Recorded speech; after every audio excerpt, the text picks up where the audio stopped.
പിണറായി വിജയനെതിരെ പാർട്ടിയിൽ തന്നെ പടയൊരുക്കം നടക്കുമ്പോഴാണ് ED raid നടന്നത്. മുമ്പും പിണറായി പ്രതിസന്ധിയിലായ പല ഘട്ടങ്ങളും ഉണ്ടായിരുന്നു, സർക്കാർ ഗവർണർ പോരടക്കമുള്ള കാര്യങ്ങൾ. അപ്പോൾ കേന്ദ്രം BJP വല്ലാതെ LDFനെ പ്രത്യേകിച്ച് പിണറായി വിജയനെ സംരക്ഷിക്കുന്നുണ്ടോ എന്നുള്ളൊരു ചോദ്യം കൂടി പൊതുസമൂഹത്തിൽ നിന്ന് ഉയർന്നു കേൾക്കുകയാണ്. അത് തീർച്ചയായിട്ടും ഒരു ന്യായമായ സംശയമാണ്. കാരണം EDയുടെ ഇപ്പോഴത്തെ റെയ്ഡ് എന്ന് പറയുന്നത് അതിന് ശേഷം മുന്നോട്ട് പോകാനുള്ളതാണോ അതോ വെറുതെ ഇവിടെ ഒരു റിജുവിനേഷന് വേണ്ടിയുള്ളതാണോ എന്നുള്ളൊരു സംശയം മുൻകാല ചെയ്തികളുടെ അടിസ്ഥാനത്തിൽ വളരെ ന്യായമായ കാര്യമാണ്.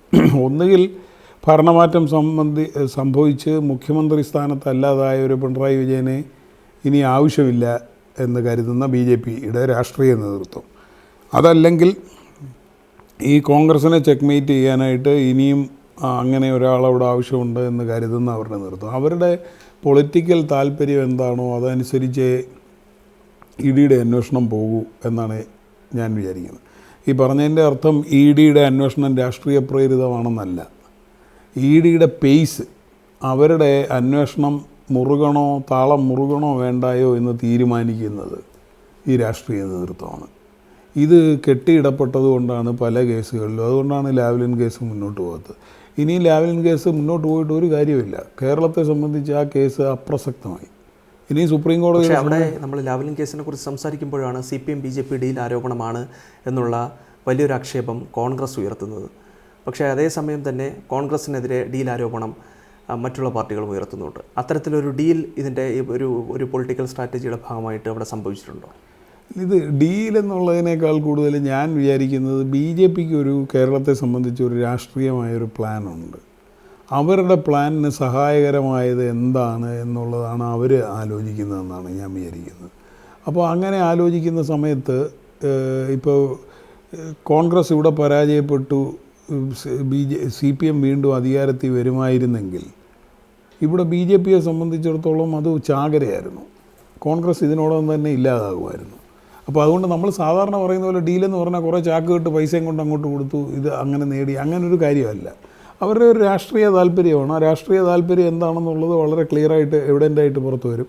ഒറ്റ ഉദാഹരണം മതി, ഞാനിത് പലതവണ ചൂണ്ടിക്കാണിച്ചിട്ടുള്ളതാണ്. ഈ ശ്രീ TP സെൻകുമാർ അദ്ദേഹം പറഞ്ഞ ഒരു കാര്യമുണ്ട്, 2026 വരെ പിണറായിക്കെതിരെയുള്ള കേസുകളിൽ മുന്നോട്ട് പോക്കുണ്ടാവില്ല, അതിനുശേഷം ഉണ്ടാവുമെന്നും അദ്ദേഹം പറഞ്ഞില്ല. 2026 വരെ ഉണ്ടാവില്ല എന്ന് പറഞ്ഞാൽ അതിൻ്റെ അർത്ഥം അദ്ദേഹം മുഖ്യമന്ത്രി സ്ഥാനത്ത് തുടരുന്നിടത്തോളം കാലം അദ്ദേഹത്തെ മുൻ DGP ആണ്, BJPയുടെ ഒരു നേതാവാണ് ഇത് പറയുന്നത്. അപ്പോൾ അതുകൊണ്ട് അദ്ദേഹത്തിന് ഇൻവെസ്റ്റിഗേഷനെ കുറിച്ച് അറിയാം, അദ്ദേഹം BJPയുടെ താല്പര്യം മനസ്സിലാക്കി പറയുന്നതാണ്. അപ്പോൾ അതുകൊണ്ട് അതവരുടെ രാഷ്ട്രീയ താല്പര്യമായിരുന്നു. 2026 ശേഷം പുതിയ സാഹചര്യത്തിൽ, പ്രത്യേകിച്ച് ജനങ്ങളുടെ വികാരം ഇതാണെന്ന് വെളിപ്പെട്ട സാഹചര്യത്തിൽ ഇനി അവർക്ക് അനുകൂലമായി ഉപയോഗിക്കാവുന്ന ഘടകം ഏതാണെന്ന് BJP ആലോചിക്കും, അതിനനുസരിച്ച് അവർ നീങ്ങും. അങ്ങനെയാണ് BJP എല്ലായിടത്തും രാഷ്ട്രീയം ഈ അന്വേഷണം നടത്തുന്നതെന്നുള്ള കാര്യത്തിൽ എനിക്കൊരു സംശയവുമില്ല. പക്ഷേ അതുകൊണ്ട് ഞാൻ പറയുന്നത് അവരുടെ രാഷ്ട്രീയ താല്പര്യങ്ങൾക്കനുസരിച്ചാണ് അന്വേഷണ ഏജൻസികളെ വിടുന്നത് എന്നുള്ളത് കൊണ്ട് നാട്ടിൽ പോക്കറ്റടിക്കാരെയും കള്ളന്മാരെയും കൊലപാതകികളെയും ഒന്നും പിടിക്കണ്ടെന്ന് നമുക്ക് പറയാനൊക്കത്തില്ല. ആ സിസ്റ്റം മെച്ചപ്പെടണമെന്നുള്ള കാര്യത്തിൽ എനിക്കൊരു സംശയമില്ല. അതുകൊണ്ട് ഇവിടെ പോക്കറ്റടിക്കുന്നവന്മാരെല്ലാം കൂടെ അതുകൊണ്ട് ഇനിയും പോലീസ് എന്നെ പിടിക്കണ്ട, പോലീസിലല്ല അഴിമതിയാന്ന് പറഞ്ഞിട്ട് ഒരു കാര്യവുമില്ല. നിലവിലുള്ള സംവിധാനം അനുസരിച്ച് ഈ അന്വേഷണ സംവിധാനം പോയേ ഒക്കത്തുള്ളൂ. ഇത് വളരെ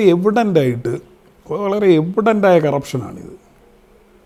അപ്പോൾ അത് എടുത്തിട്ട് മറ്റിടത്ത് അനാവശ്യമായി ചെയ്തു, ഇവിടെ അനാവശ്യമായി ചെയ്തു എന്ന് പറഞ്ഞിട്ട് ഒരു കാര്യവുമില്ല. അങ്ങനെയാണെങ്കിൽ ഇവിടെ നാട്ടുകാർക്കെല്ലാം അവിടെ വാരാപ്പുഴയിലെ ശ്രീജിത്തിനെ തല്ലിക്കൊന്നില്ലേ, സുകുമാരക്കുറുപ്പിനെ പിടിച്ചില്ലല്ലോ എന്നൊക്കെ പറഞ്ഞിട്ട് ഇവിടെ കൊലപാതകികളെല്ലാം ഇനി പോലീസ് വരുമ്പോൾ എന്നെ തുടരണ്ടെന്ന് പറഞ്ഞാൽ മതി. ആ ന്യായമാണ് ഇവിടെ CPM പയറ്റി നോക്കുന്നത്. ഏറ്റവും പുതിയ വാർത്തകളും വിശേഷങ്ങളും വിരൽത്തുമ്പിലറിയാൻ Zee മലയാളം ന്യൂസ് എല്ലാ ഡിജിറ്റൽ പ്ലാറ്റ്ഫോമുകളിലും ലഭ്യം.